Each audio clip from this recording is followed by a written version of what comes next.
ഓം പരാശക്തി നമ. ആശ്രമത്തിലെ ആദ്യകാലം.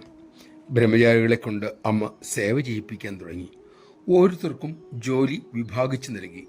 കുറച്ചു പേർക്ക് കൊടുത്തത് അന്തേവാസികൾക്ക് ആഹാരം വിളമ്പുക. എല്ലാവരും കഴിച്ചു കഴിഞ്ഞ് തറയും വൃത്തിയാക്കിയതിനു ശേഷമേ ആ സേവ ചെയ്യുന്നവർ ആഹാരം കഴിക്കാവൂ. ഇതായിരുന്നു അമ്മ നിർദ്ദേശിച്ച നിയമം. അതിൽ ഒരു ബ്രഹ്മചാരിക്ക് ഈ സേവയോട് അത്ര താല്പര്യം തോന്നിയില്ല. ഇതിൽ നിന്നും തന്നെ എപ്പോഴെങ്കിലും അമ്മ ഒന്ന് മാറ്റും എന്ന ചിന്തയിലാണ് അദ്ദേഹം ദിവസങ്ങൾ തള്ളി നീക്കിയത്. ഒരു നാൾ അമ്മ നേരിട്ട് വന്നു.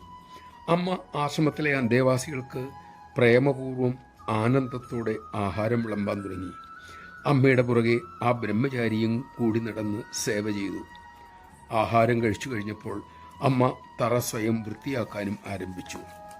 അമ്മ ആ സേവ ചെയ്യുന്നതിലെ ലാളിത്യം, ആത്മാർത്ഥത, സന്തോഷം തുടങ്ങിയവ അദ്ദേഹത്തിൻ്റെ മനസ്സിൽ തറഞ്ഞു.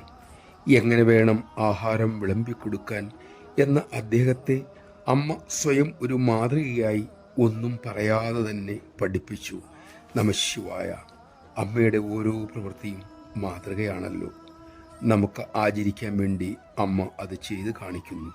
അത് മനസ്സിലാക്കി പ്രായോഗികമാക്കാൻ നമുക്ക് സാധിക്കട്ടെ. അതിനായി നമുക്ക് അമ്മയോട് പ്രാർത്ഥിക്കാം.